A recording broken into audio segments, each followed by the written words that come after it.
Sejam todos muito bem-vindos. Aqui, Bibi Sarmento. Eu estou aqui com o Edélcio Giacomassi, professor, mestre e meu colega. E eu quero contar para vocês um pouquinho, antes de apresentá-lo aqui, mas contar para vocês o que é o podcast que a gente está iniciando hoje. Lançamos e junto com um grupo maravilhoso aí de vários autores, nós organizamos um guia chamado Guia Prático Integrado de Saúde Organizacional para falar um pouquinho da NR1.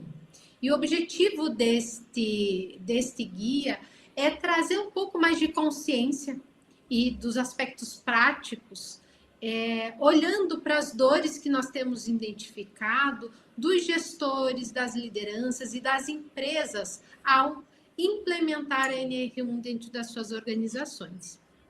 Professor Edélcio, aqui, conhecido por muitos como professor, né? Por ser professor, meu colega e amigo, e que me fez o convite, mentor aí e organizador desta coletânea com alguns autores. Ele nos fez um convite para falar sobre o tema e nós reunimos vários especialistas, cada um falando sobre 21 fatores diferentes, que nós vamos explicar ao longo, e o objetivo deste podcast é trazer uma conversa saudável e uma conversa realmente, né? E nós vamos falar sobre cada um desses capítulos deste guia, que está saindo do forno. Provavelmente aí em breve, em poucos dias, nós vamos conseguir compartilhá-los com vocês. Então, quem quiser, deixa um arroba, manda um comentário ali, ou no canal do YouTube, ou aqui no próprio LinkedIn, para que nós possamos, assim que o guia for formatado e finalizado, a gente possa encaminhá-los para vocês. Edélcio, muito prazer, bem-vindo. Vamos estrear esta noite. É um prazer imenso tê-lo aqui conosco. Muito obrigado, Bibi. Boa noite a todos. É um prazer poder, né, conversar um pouquinho sobre um tema extremamente atual e importante para nós nesse momento. Bibi, é muito importante também destacar, né, esse trabalho que nós estamos desenvolvendo, um trabalho em equipe. São 8 profissionais especializados, cada um na sua área de conhecimento, né, desde a área jurídica, pedagogia, administração, psicologia, pedagogia, assistência social, e economista, né, que eu sou também administrador. Então, vamos dizer assim, um debate de muitas formas, de muitos profissionais que hoje atuam no mercado, né? Então, muitas mãos, né? Muitas mãos. E é um trabalho de excelência, de extrema qualidade.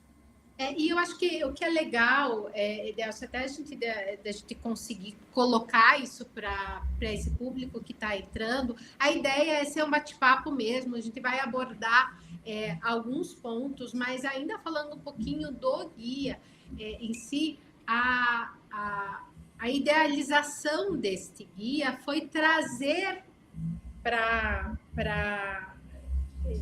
o público final que vai usufruir deste material, um jeito leve e trazer a perspectiva sobre de várias áreas de atuação dentro das organizações, e a gente está falando de profissionais super experientes no mercado, aí dentro de corporações, com olhares diferentes para os mesmos problemas. Exatamente. E são problemas mundiais, né? Na realidade, até o nosso trabalho de pesquisa, ele inicia lá pela OIT, na Organização Internacional do Trabalho, vai pela OMS, Organização Mundial da Saúde, passa pela ONU, das ODS da ONU, né, em relação ao emprego e trabalho, geração de renda, e todos eles falam da questão do sofrimento que as pessoas têm no trabalho, né, ou da relação que não é adequada para cada tipo de organização, e é um problema mundial, não é só um problema nosso brasileiro. Mas, pegando o gancho do problema mundial, aqui no Brasil, nós estamos com uma situação um pouco mais grave, que é pelos principais indicadores que nós temos, né? Absenteísmo, as faltas, né? Enfim, doenças, os burnout. Então, todos esses indicadores, para nós aqui, nós temos que eles são muito mais impactantes. E quando nós começamos o estudo, na realidade, trouxemos aí várias perspectivas que, além da própria NR1, né, nos abriram para trazer, para chegarmos até esses 21 fatores. E uma coisa que eu acho que é importante a gente pensar, não é novidade, né? E até um grupo de profissionais sêniores, né, experientes, que pelo menos tem atuação de 20 anos para mais de mercado, né? Eu estou há 40 anos de mercado, e nós já temos trabalhado isso há um bom tempo, desde no meio acadêmico, na consultoria, então não existe uma novidade. Mas a abordagem da NR1 hoje nos levanta muito uma situação que precisamos trabalhar com emergência, né? Não é uma normativa, mas é uma orientação para termos as organizações e pessoas mais saudáveis. Legal. Antes da gente continuar aqui, o Edelcio deu um breve, um resuminho, mas eu quero imediatamente agradecer, então, bem-vindo a todos que estão aqui conosco ou que vão assistir depois, vai ficar gravado, vai ficar tanto no nosso canal do YouTube quanto aqui no LinkedIn. Então, bem-vindo ao Organizações Saudáveis, o podcast que transforma 23 capítulos do livro Guia Prático para a Gestão Integrada de Saúde Ocupacional, INR1, em conversas estratégicas com os próprios autores. A ideia aqui é eu, Bibi Sarmento, hoje também coautora do livro, hoje estou como anfitriã, o Edelcio Giacomassi, que é não só o organizador, mas o idealizador e também coautor, está aqui comigo hoje e vai estar em outros capítulos também. E a ideia nossa é que cada um dos próximos encontros vai sempre ter um anfitrião e um convidado. Provavelmente todos os coautores, com exceção de alguns, vão estar aqui falando do seu capítulo de uma forma, uma conversa tranquila, para ser uma conversa muito, um bate-papo mesmo, né? Nada de... Toda a parte jurídica e toda a parte complexa, a gente deixa lá. Nas próximas semanas, vão ser lives semanais, toda terça-feira, às 8 horas da noite, aqui pelos mesmos canais, em um evento aqui pelo LinkedIn. E o que é legal a gente vai trazer sempre, encaminhar o nome do próximo capítulo, e seria muito legal vocês mandarem mensagens com perguntas, dúvidas sobre o tema que a gente vai estar abordando, para ficar mais fácil a gente poder ter a oportunidade de respondê-las aqui para vocês, tá? Então, hoje nós vamos falar sobre NR1 e os 21 fatores de risco. E tem aqui algumas perguntinhas que eu preparei. E não é um papo teórico, né? É para ser um papo orientado para os gestores, para os líderes de RH, para profissionais de compliance, segurança do trabalho e todos que têm interesse no tema entenderem na prática como transformar a NR1, né? Esta obrigação que nós todos temos dentro das nossas corporações, das nossas organizações, em uma vantagem competitiva. Como a gente faz do limão uma limonada, como disse, né, Delcio? Como é que a gente faz uma obrigação, mas que traz dados ricos, e é isso que eu queria aproveitar aqui na pergunta para você, porque se você fizer um trabalho bem feito, o que eu tenho percebido, né, pelos nossos estudos, enfim, é que se você fizer um trabalho bem feito, você tem uma oportunidade de atuação muito legal. Por que 21 fatores? Começa contando para nós. Por que foi 21 fatores e não 20, não 10? Qual foi a motivação que levou aos 21 fatores? Essa pergunta é interessante, né, Bibi? Porque muitas vezes perguntam, é cabalístico, por que 21? Não, né? Mas, na realidade, é um trabalho de pesquisa muito extenso, né? Nós identificamos os principais fatores pela própria NR1. Então, ali, se nós formos ver, tem mapeados diretamente 9 fatores essenciais e mais alguns 6, então daria uns 16, 17 fatores principais. E aí vem a pesquisa de outras ferramentas e a pesquisa bibliográfica. Então, dentro das próprias pesquisas que nós, né, como autores, fizemos, nós identificamos as principais que hoje ocorrem nas organizações. Quer dizer, não é só um referencial teórico, né, é uma prática efetiva do nosso conhecimento. E nós identificamos que 21 fatores são aqueles que representam, né, 99% dos problemas das organizações. Então, usando o princípio de Pareto, né, poucas ações, mas que representam grande parte do problema. Então, eles abrangem praticamente todos. E é um pouco mais completo do que a gente tem percebido no mercado. Via de regra, o que a gente infelizmente percebe é que as abordagens de algumas ferramentas, elas não conseguem alcançar esses fatores. Então, a avaliação dos fatores de risco, ela fica prejudicada.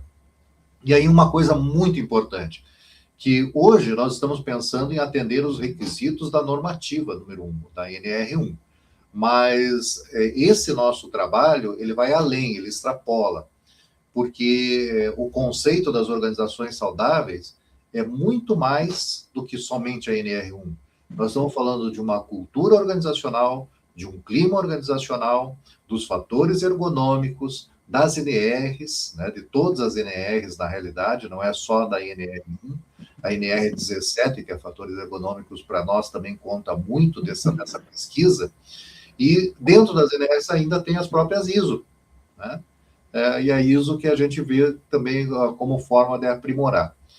Todos esses fatores, então, nós fizemos um mapeamento, tivemos também a utilização da IA, né, em parte dele, para fazer uma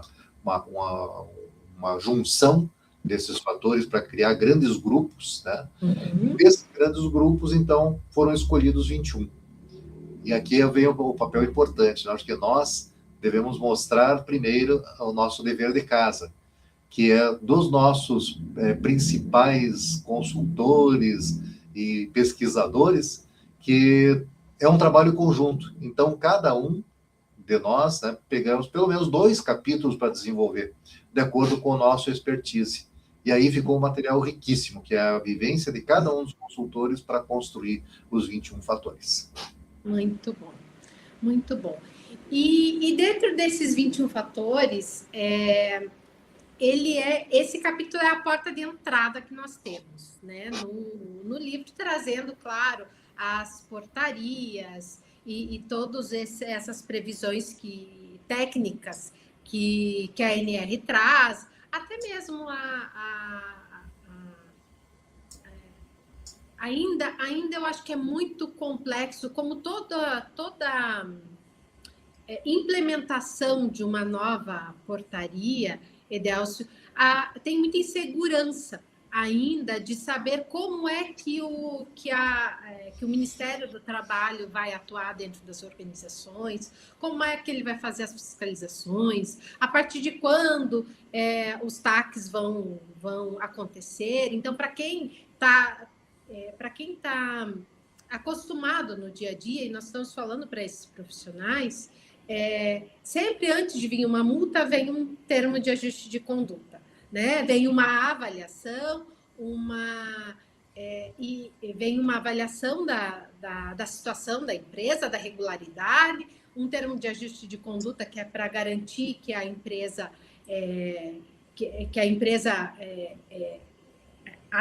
adeque, né? Adeque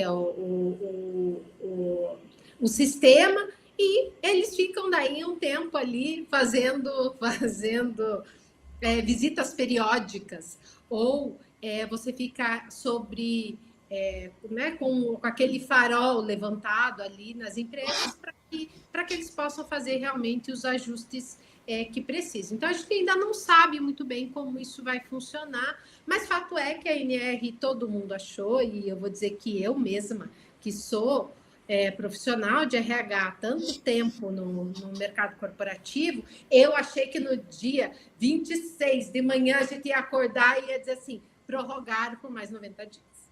Né? Porque sempre acontece. Então, todo mundo acabou estando com essa sensação de que vinha esta informação e não veio.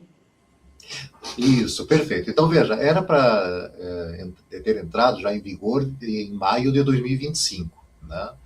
Então, houve um adiamento de 360 dias, entrou em vigor em maio, 26 de maio de 2000, acho que é 20 de maio de 2026, isso. 28, né? 28, isso. 28 de maio de 2026. E entrou em vigor, a princípio, ok. E, é claro, com também o parecer do ministro Mendonça, as multas, né, estão suspensas por 90 dias, até que se estabeleçam os critérios adequados para que possa ser autuada ou multada qualquer organização. Só que aí vem um detalhe importante, quer dizer, as multas, elas sempre existiram, antes da NR1. Temos casos, por exemplo, de assédio moral, de multa de 3 milhões, de 8 milhões, inclusive de outras medidas judiciais junto às empresas para mudarem sua forma de trabalho. O trabalho infantil, tem outras coisas que interferiram diretamente. Mas o que eu queria dizer é o seguinte, é que não é a NR1 que é o fator divisor de águas da legislação trabalhista ou de todos os fatores impactantes. As multas, elas sempre existiram. E agora, não é em 90 dias que vai se deixar de multar. Elas vão continuar recebendo multas, né, ou advertências em função das suas práticas. Né? Não é só para cumprir a NR1. E o que o pessoal pensou, disse, bom, agora estamos aliviados. Eu falei, não, cuidado, porque nós temos que primeiro fazer as medidas preventivas. E aí vem um outro detalhe que eu acho importantíssimo. Não é simplesmente o cumprimento de uma legislação, mas é a visão que se tem que ter do empresário, principalmente, em relação aos ganhos da produtividade. Que hoje nós estamos seguindo a NR1 como um fator balizador, mas os ganhos que a empresa tem, trabalhando com todos esses fatores que nós temos de risco, de uma forma positiva, fazendo a prevenção, elas não só estão trabalhando com uma equipe melhor, com pessoas melhores e com resultados melhores. Então, o fator que, principalmente nós, eu também, como empresário, né, fica aquele receio, vou receber multa, por que não pensar, puxa, mas eu posso ganhar muito mais praticando uma forma adequada de trabalho e que possa ser mais produtivas, equipes de alta performance, lideranças preparadas, né? Isso aí faz parte do mercado. Então, por isso que eu vejo, a NR1 é importante para que aqueles que não têm essa consciência possam entender o quanto elas podem ganhar com isso. Vão ter sanções? Sim, mas para aqueles que extrapolarem aquilo que a gente pensa dos fatores de riscos psicossociais. Até porque, né, Delcio, se a gente pensar, quando você depura esses 21 fatores que nós trouxemos nesse guia, como avaliação, a gente não está falando de nada novo. Não tem nada de novo. Basicamente, a gente estava aqui fazendo aqui para vocês, assim, nós temos um grupo de estudo que nós nos reunimos toda semana há meses para falar sobre isso. E daí a gente disse, puxa, mas tudo vai para o mesmo lugar. Você diagnostica um dos fatores de risco, e quando você vai para os sintomas e você vai olhando e vai, né, vai desbravando isso, você chega no mesmo lugar. Os pontos de atenção, eles são muito parecidos dos 21 fatores, inclusive, porque ele está sempre ligado. O que fica muito claro é que ele está sempre muito ligado a uma questão cultural, né, de clima organizacional, cultural da empresa. Então, a forma como a empresa administra o clima, a gestão da liderança, a forma de trabalho, tudo isso, então, seja na segurança, seja na gestão de relacionamento. Então, todos esses fatores, a relação com os fornecedores, todos esses aspectos, eles vão sempre para o mesmo lugar, né?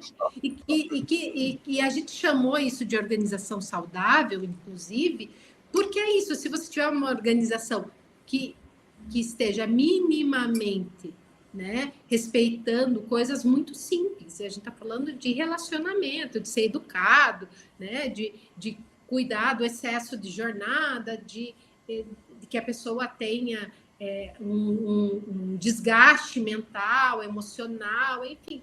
E aí? E aí? Né? E aí a gente vem para alguns pontos de sintomas, erros e causas. Quais são os sinais de alerta? Né? Falando desse primeiro capítulo, onde você traz a introdução desse guia, né? E quais seriam os erros mais comuns que você podia traçar aqui e a sua causa raiz, falando desse breve introdução que a gente deu aqui? É muito importante, primeiro, né? Vamos pensar assim em segmentar um pouquinho, né? As grandes empresas, multinacionais, as médias empresas e pequenas empresas. Via de regra, as grandes organizações elas têm alguns indicadores que eles vão revelar alguns sintomas, né? É o absenteísmo, são os afastamentos, doenças, enfim. Esses indicadores, eles são sintomas de um problema que é muito maior e recorrente dentro da organização.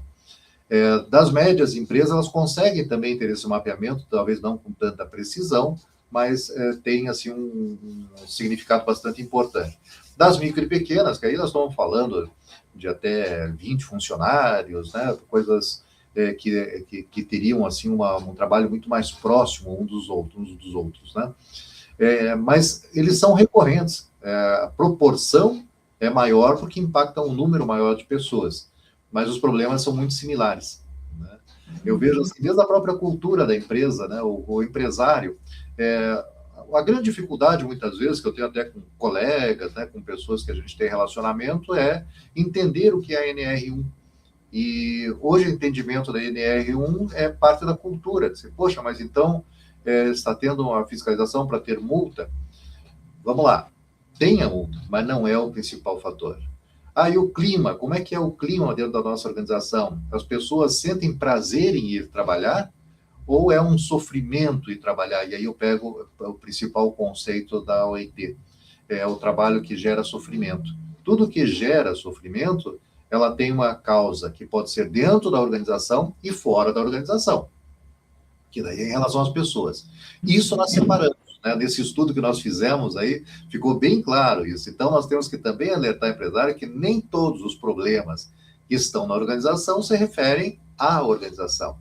E aí o entendimento de que eles podem trabalhar, né, ou orientar seus colaboradores, mas não é a responsabilidade da empresa trabalhar isso, né? Inclusive, vamos só frisar isso aqui, Edélcio, que o objetivo da NR1 não é buscar o sofrimento da pessoa, é entender o movimento de sofrimento que a empresa causa nas pessoas. Perfeito, é isso mesmo, excelente.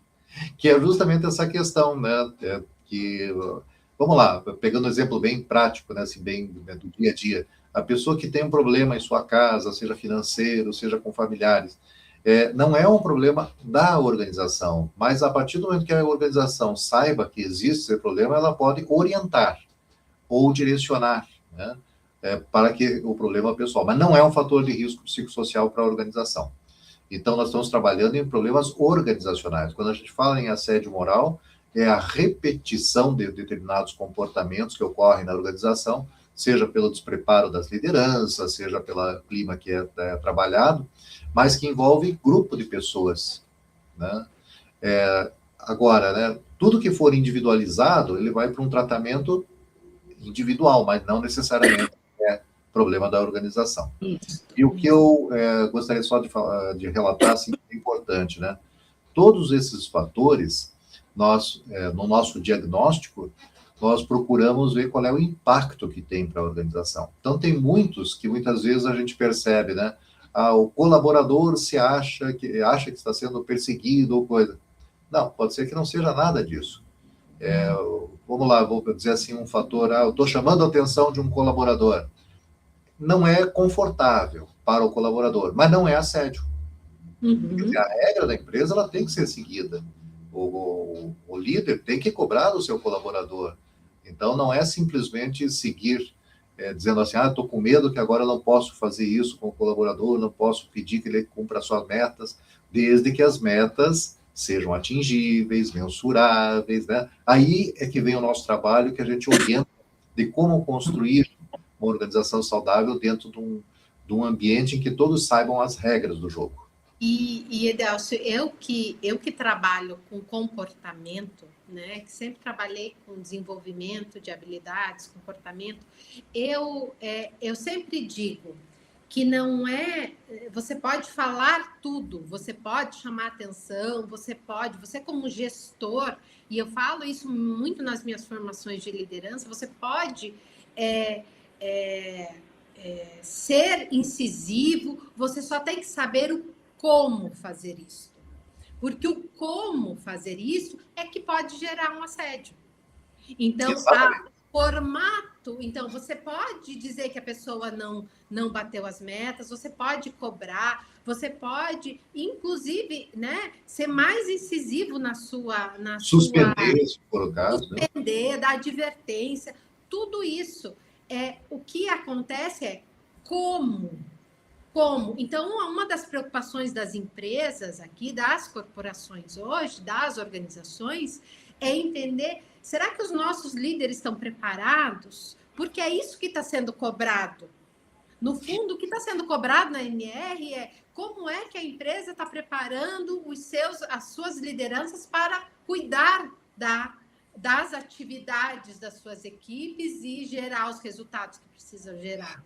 Olha, Vivi, isso aí é um assunto maravilhoso para se tratar, porque veja bem, se a gente pensar assim que hoje, e isso eu tenho vivenciado em campo, o empresário não quer fazer porque acha que vai ter problemas, né? O diagnóstico vai revelar problema. Mas esse o grande objetivo. Quer dizer, como é que eu vou trabalhar uma situação que eu desconheço que tem algum problema, né? Então, a maturidade do diretor, do empresário, do executivo, do líder da organização, é poder entender o que ele pode trabalhar para melhorar o desempenho da sua equipe. Eu participei de algumas empresas, fui convocado, né, até mesmo com um cargo executivo, de climas organizacionais horríveis, em que a pessoa simplesmente não conseguia trabalhar. E quando a gente entrou, a gente foi, claro, fazendo algumas alterações, as mudanças. Não é um processo de demissão, mas principalmente tratar as pessoas de uma forma em que elas se sintam reconhecidas, que elas se sintam produtivas, né, que elas se sintam valorizadas. E isso é um incentivo para elas produzirem mais e se sentirem bem no ambiente de trabalho. Com isso, o próprio líder ganha. Né? E muitas vezes eles colocam a barreira, não, mas vai mostrar minhas fraquezas. Não, vamos trabalhar juntos para construir uma organização melhor. Aparece a fraqueza, a gente trata ela, né?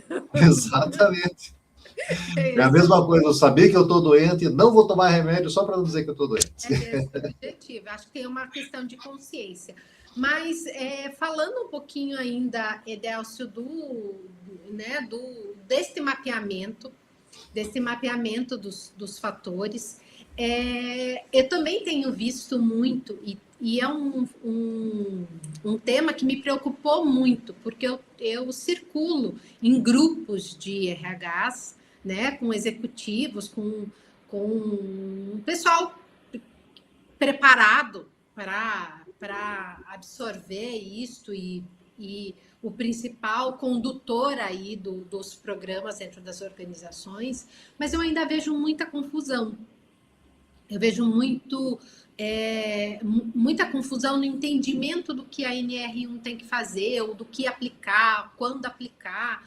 E, embora seja uma parte técnica, e eu nem ia entrar nesse assunto, nem estava no meu script aqui, mas eu acho que vale a pena a gente trazer aqui como alerta, teste homologado ou não é homologado? Ótimo O teste precisa ter os 21 fatores, o teste tem que ser feito em planilha de Excel, o teste nós vamos falar, nós temos uma solução, e claro, a gente vai trazer aqui para vocês muito com o intuito de mostrar o que existe no mercado, mas o que eu tenho visto é muito assim, não, se não for desta empresa, não faça porque o Ministério não homologou. E aí? Olha, eu não sei de onde que veio essa informação, talvez até para tentar preservar o mercado, né? Mas vamos deixar bem claro, o Ministério do Trabalho não homologa ferramentas. Ou seja, não existe nenhum órgão oficial que vai homologar uma ferramenta única. É bem claro na legislação que cada organização pode criar, sim, a sua metodologia de levantamento de fatores de risco psicossociais. Agora, o que o Ministério exige é que seja uma metodologia comprovada, ou seja, tenha fundamento, e principalmente que se levante efetivamente os fatores de risco, né? Por quê? Porque o que eu tenho visto de mercado, muitas vezes as empresas criam aí o seu próprio instrumento em planilha Excel. Bom, gente, eu já vi isso aí de 17 perguntas para serem respondidas sobre fatores de risco psicossociais. Só de perspectiva nós levantamos 21, então, quer dizer, já está fora, né? A outra questão é fatores ergonômicos, não estão sendo considerados também, DNR17, fatores da CLT. Então, em todas essas áreas de abrangência, elas são extremamente limitadas. E o Ministério do Trabalho vai aceitar a princípio, mas qualquer problema que ocorra na organização, ele vai ver qual é a metodologia que você usou, onde que está o embasamento da tua ferramenta, né? Então, essa homologação, ela é o reconhecimento de profissionais especializados, de comitês, de registro de toda essa ferramenta, né? Em Biblioteca Nacional, em produção, que valida principalmente o questionário. A empresa pode desenvolver em planilha Excel? Eu tenho visto, infelizmente, mas eu diria assim, não recomendo. Por quê? Porque uma das regras é que a ferramenta seja anonimizada. E qualquer planilha Excel ou as ferramentas de perguntas, né, online, todas elas reconhecem quem está respondendo. Então, tem que ser um sistema em que consiga preservar, né, o anonimato das pessoas. A identidade da pessoa, né? E vamos só fazer um parênteses, deixa eu só fazer um parênteses aqui. Sim, qual claro. é o objetivo disto? É que as pessoas não sejam retalhadas. O objetivo do Ministério do Trabalho é levantar se tem problema dentro das organizações. A obrigação das empresas é fazer isso acontecer. No entanto, ela não pode retalhar se a pessoa disser que tem um problema dentro da organização. Portanto, você não pode gerar um teste, né? Esse levantamento de dados que você possa identificar a pessoa que é para ela ser verdadeira. Com certeza. Para quem conhece, eu trabalhei muitos anos dentro da área de compliance também, daí eu vou me permitir fazer esse parênteses aqui, Edelcio.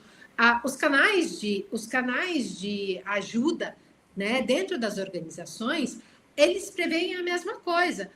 Que é por quê? Para eles coibirem corrupção, o assédio.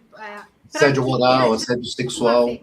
Já é uma ferramenta justamente para que as pessoas possam dizer: ei, tem um problema aqui. E ele poder dizer isto sem ele precisar obrigatoriamente se identificar. Ele pode se identificar se ele quiser, mas ele pode não se identificar. E a NR1 só trouxe isso, então é uma extensão daquilo que estava ali disponível. Eu acho que é bem legal essa ideia, porque assim, a gente,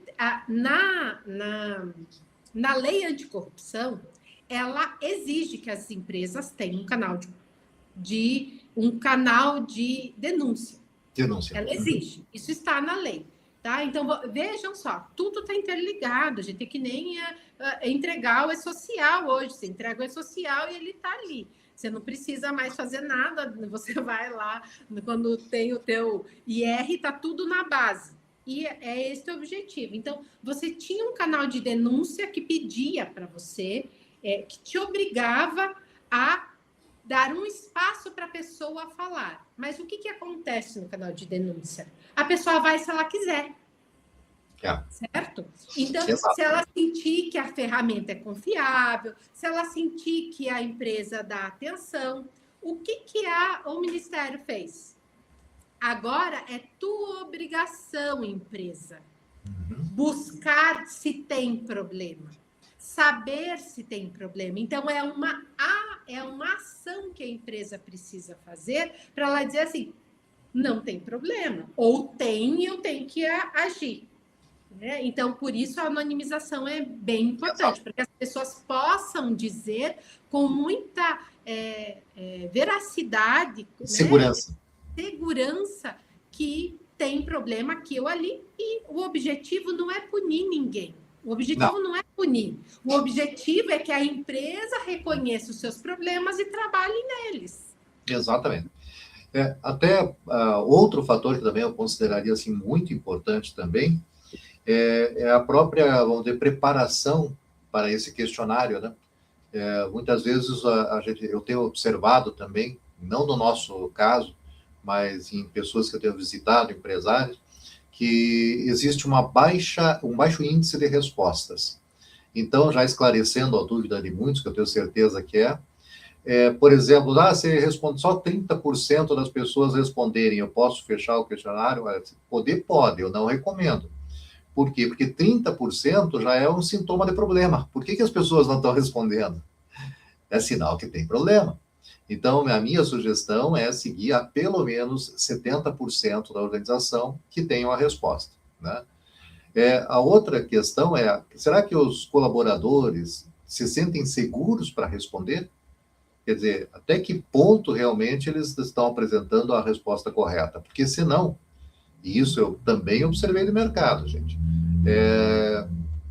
tá tudo bom, tá tudo excelente. Eu vou pegar esse exemplo que eu sei que é verdadeiro, de 17 questões, todo mundo respondeu maravilhosamente, não tem problema nenhum, tá tudo certinho. Tá, e os indicadores melhoraram? Não. Então, o Ministério do Trabalho é óbvio que vai perceber isso. Espera aí, você aplicou uma ferramenta, está tudo maravilhoso, mas continua o índice de afastamento, continua os índices de emissões, turnover, tudo. Quer dizer, então, não foi efetivo, alguma coisa saiu errada. E aí é que eu vejo que é o grande erro. O empresário, de uma forma geral, ele tem medo, né, de poder entender qual é o problema para que possa trabalhar.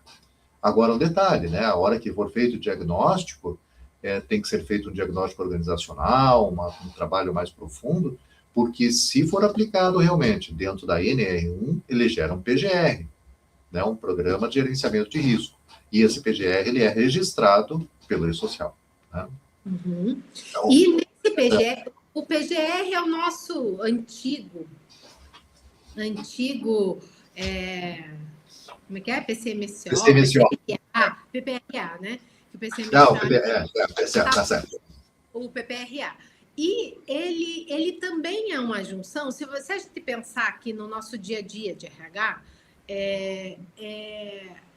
a CIPA também tem um plano de ação, que também é validado numa fiscalização. Então, o PGR é um documento que precisa ser incluso, né? Assim como as informações de saúde ocupacional há alguns anos já precisam ser...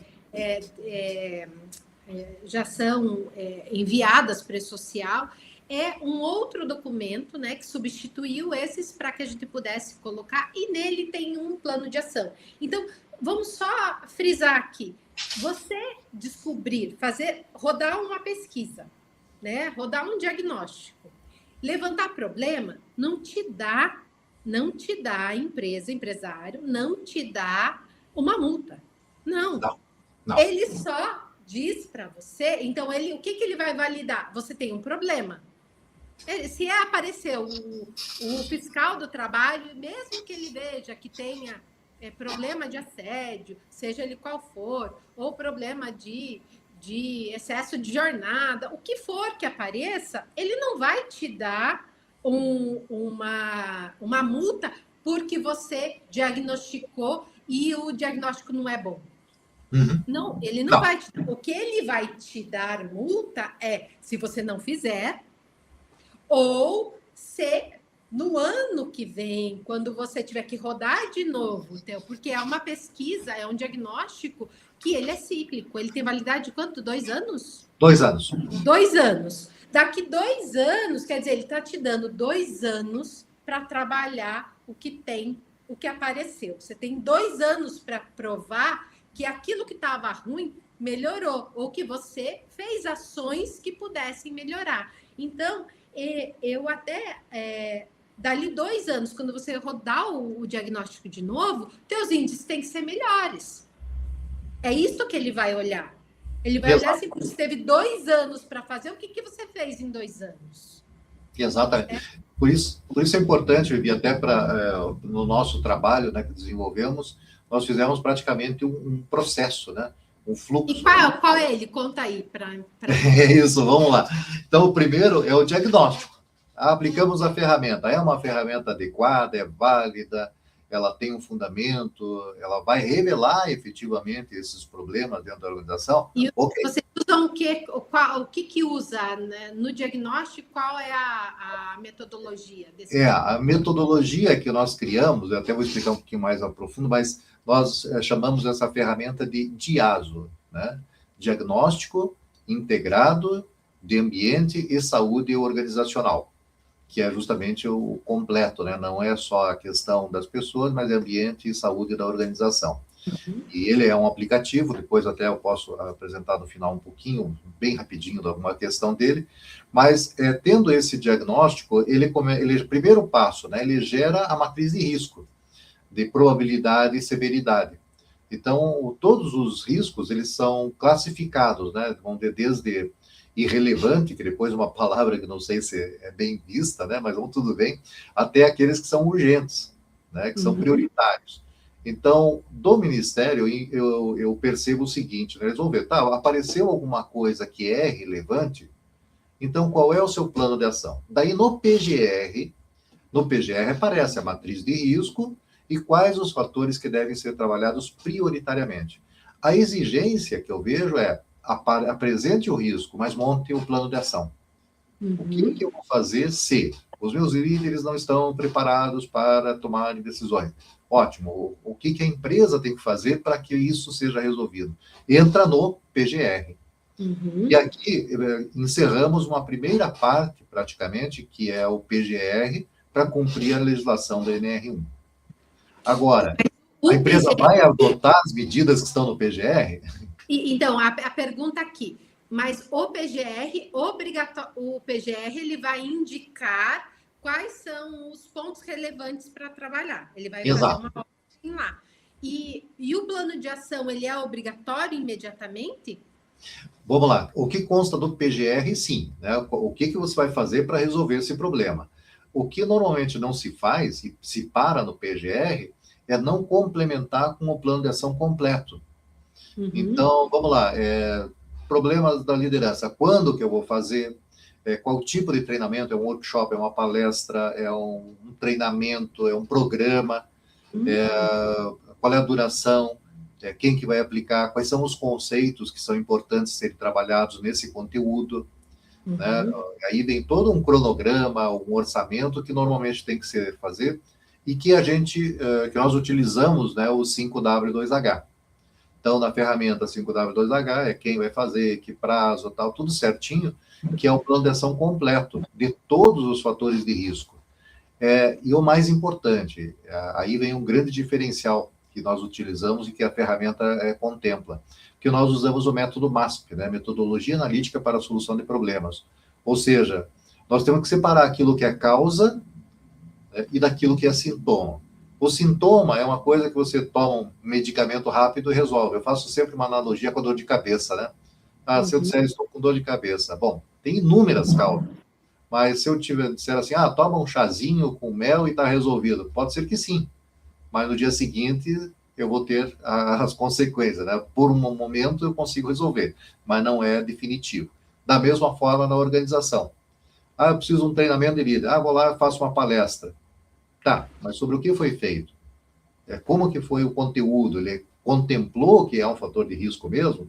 Então, esse plano de ação ele é muito mais completo e ele já, nós temos que entregar ele pronto para a organização.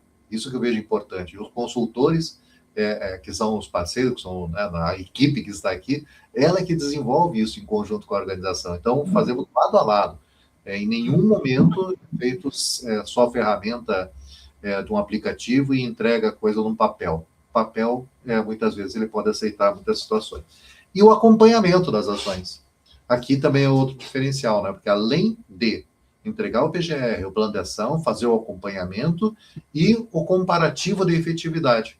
Aí, normalmente, né, a gente demora 6 meses ou 9 meses e proporciona um outro ciclo de avaliação para ver qual foi a evolução na resolução dos problemas. Então, esse é o ciclo que eu acho mais importante. Então, só para a gente, o nosso tempo está quase finalizando aqui, só para a gente levantar, na proposta da DIASO, né, do DIASO, do diagnóstico, a gente trabalha com metodologia, né, uma metodologia validada por estudos, enfim, não homologada. É importante dizer que a homologação do Ministério do Trabalho não existe.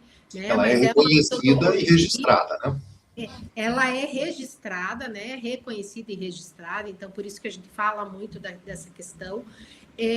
A gente trabalha 21 dimensões, né? Psicossociais e é a matriz de risco. Um PGR que tem um plano de ação completo, né? Mais estruturado. Dados anonimizados, que é importante a gente fazer aqui. E o mais legal, que eu acho que, lógico, o plano de ação, aqui o MASP que você colocou, mas é ciclo. O que é o ciclo? O que são os ciclos? Então, dentro de uma pesquisa, a gente falou que o PGR, ele funciona ele tem validade de 2 anos. Então, eu vou gerar hoje, vou rodar a minha pesquisa hoje, vou gerar o diagnóstico, vou ter um plano de ação e ele vai valer até julho de 2028. 28. Certo? E o que é o ciclo? Onde entra o ciclo aqui? Esse eu diria assim que é uma política que nós adotamos, né, que é para benefício também das empresas, que você pode voltar a fazer esse mesmo questionário, ou formulário, para avaliar o quanto foi de melhora, né, quanto foi de melhoria de cada um dos fatores de risco. Então, seria um apoiador. Seria um apoiador das ações efetivadas. Exatamente. Você, assim, rodou só para deixar claro. Então, apareceu lá algum problema com liderança. Você fez um programa de liderança, você rodou, e ele pode ser rodado no ciclo todo, eu posso rodar um fator específico. Veja, cada fator ele vai requerer um plano de ação, né? Uhum. Então, nós aplicamos a ferramenta completa porque nós avaliamos os 21, né? Os 21 fatores novamente. Então, eu diria assim, apesar de ser, vamos dizer, um fator... Vamos pegar a liderança, que eu acho que é bem rico para isso, né? Desenvolvimento do programa de desenvolvimento de lideranças. Isso aí vai afetar em vários fatores. Então, depois até eu vou falar rapidinho só o que é cada um dos 20 fatores para o pessoal entender, né? Então, um desenvolvimento gerencial, nós estamos falando de quase todos os 21 fatores. A carga de trabalho é um específico, né? Então, cada fator que nós trabalhamos, ele vai ter uma melhoria no novo ciclo. E aí eu diria, 9 meses, 1 ano, recomendaria fazer um novo ciclo. Que é rodar de novo. É como se fosse, então, só para deixar aqui claro para o pessoal, é como se a gente estivesse rodando uma pesquisa de clima de novo. Né? Então, até as empresas rodam a cada 6 meses ou a cada ano, é você rodar de novo o diagnóstico. Ele vai sair um PGR novamente, mas esse não precisa ser registrado. Né? Mas é para você acompanhar a evolução e a efetividade das suas ações. E eu vou até, se você me permite, Edelcio, falando estrategicamente com um RH estratégico, que é sempre o olhar aonde eu me coloco, por ser da área, a gente tem que pensar o quanto estas ferramentas, né, uma ferramenta bem implementada hoje de NR, Como ela pode nos ajudar a validar orçamento, budget mesmo, para a gente gastar, porque a gente sabe aonde gastar, a gente sabe aonde a gente vai ter que gastar, para a gente fazer os levantamentos, até os programas de foco de budget durante o ano, ou até mesmo os PDIs mesmo, que a gente tem que fazer com lideranças, formação, enfim, que a gente está falando de liderança aqui porque é um problema que normalmente é recorrente, mas não que seja específico para todas as empresas, mas todas essas todos esses insumos, eles podem nos ajudar a ser mais estratégico, a mostrar um plano com muito mais dados para você defender um budget e você apresentar resultado, né? Certeza. Porque antes a gente fazia o levantamento desses dados de treinamento, né? Isso, LNT, LNT, né? Então, hoje nós temos com a ferramenta condições de estabelecer já as prioridades de desenvolvimento de pessoas em função dos conteúdos e a forma com que nós vamos trabalhar esse conteúdo, né? Das políticas internas, os manuais de conduta, tudo isso aí é reflexo daquilo que foi levantado dentro desses processos, desses ciclos, né, que nós fazemos.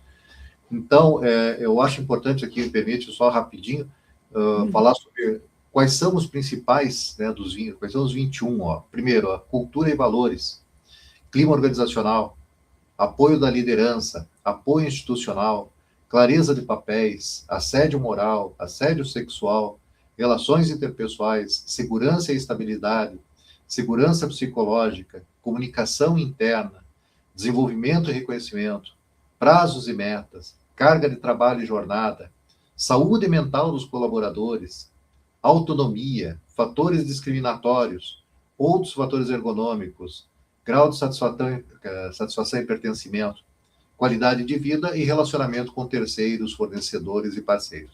Então, veja, desses 21, cada perspectiva dessa, ela vai levar uma série de conteúdos a serem trabalhados. E a forma com que nós devemos trabalhar esses conteúdos, né? A própria criação, por exemplo, de um canal de denúncias que seja totalmente isento. É um fator também de risco, né, que a gente tem que levantar como fator de risco de acompanhamento. E os trabalhos com grupos específicos, né, dos workshops, lideranças, para identificar fatores dentro da organização. A ferramenta, ela nos dá o diagnóstico inicial. E a partir daí, qual é a proposição para que a gente consiga construir uma organização saudável, produtiva e que as pessoas tenham prazer de trabalhar, o senso de pertencimento e, com certeza, dão uma entrega, né, um resultado muito maior para a organização. Então, esse conceito é bem mais abrangente do que apenas NR1. Muito bom. Edelcio, nosso tempo está acabando. Se você quiser complementar em mais alguma coisa, senão eu vou fechar aqui e fazer um convite para a próxima semana. Bem rapidinho, que era uma coisa que até eu tinha comentado até contigo, né? Para a gente pensar assim, se tivesse um recado, né, para a gente dar, principalmente para os empresários, gestores, né? Principalmente não encarar a NR1 como sendo simplesmente um cumprimento legal, mas pensar em que pode ser uma oportunidade de ter uma equipe muito mais coesa, com os seus estímulos, né, uma motivação melhor em função dos estímulos, ter uma maior produtividade, melhores resultados e maior efetividade. Então, eu não estou pensando simplesmente na questão financeira, mas indiretamente ela vai impactar no fator positivo e também na qualidade das pessoas, né? Até a turnover reduz bastante pela satisfação das pessoas, né? De trabalhar numa organização que sabe reconhecer o trabalho e sabe trabalhar com as pessoas de uma forma adequada. Então, principalmente esse executivo e principalmente as resistências que existem hoje, né, de fazer esse diagnóstico, para que percebam que isso só tem a engrandecer, só tem a colaborar com a organização. Muito bem. Então, Edelcio, muito obrigada. Obrigada por estrear comigo aqui e guiar nesta noite, né? Eu espero que a gente tenha contribuído aqui também para esclarecimento de algumas de algumas dúvidas aí dos nossos colegas, né, das organizações, dos empresários, do pessoal do time, de todos os executivos de RH, do time que está fazendo esse trabalho na ponta dia a dia. O nosso objetivo é trazer informação e trazer informação de uma forma leve. Nós vamos distribuir este guia para vocês. Ele vai ser um guia distribuído. Então, eu vou pedir para todos que tiverem interesse, deixar marcado aqui na live mesmo, tá? Quando assistir, deixa o arroba. Olha, eu quero receber a minha via, né? O meu PDF. Que assim, ou tanto aqui quanto no canal do YouTube, porque assim que tiver pronto, a gente se compromete, nós nos comprometemos aqui de encaminhar para todos vocês. No mais, eu também gostaria de dizer se vocês gostaram da dinâmica, se vocês tiverem alguma pergunta que ficou ainda, é claro que depois que vocês lerem o material, vai surgir mais dúvidas, pode ser que surjam mais dúvidas, mas se vocês tiverem alguma pergunta que a gente possa esclarecer, manda aqui também nos comentários, que a gente capitaneia essas perguntas e na próxima semana a gente volta aqui. Então, toda terça-feira, neste mesmo bate-canal, como diz, toda terça-feira, às 20 horas, estaremos 2 pessoas, não necessariamente eu, mas falando aqui com vocês sobre. Ok.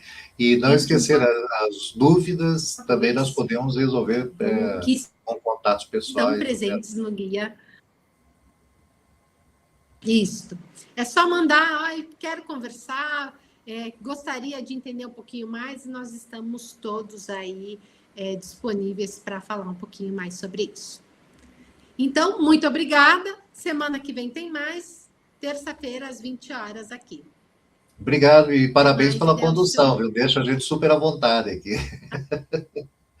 Tchau, tchau. Boa noite a todos. Esse é o objetivo. Boa noite.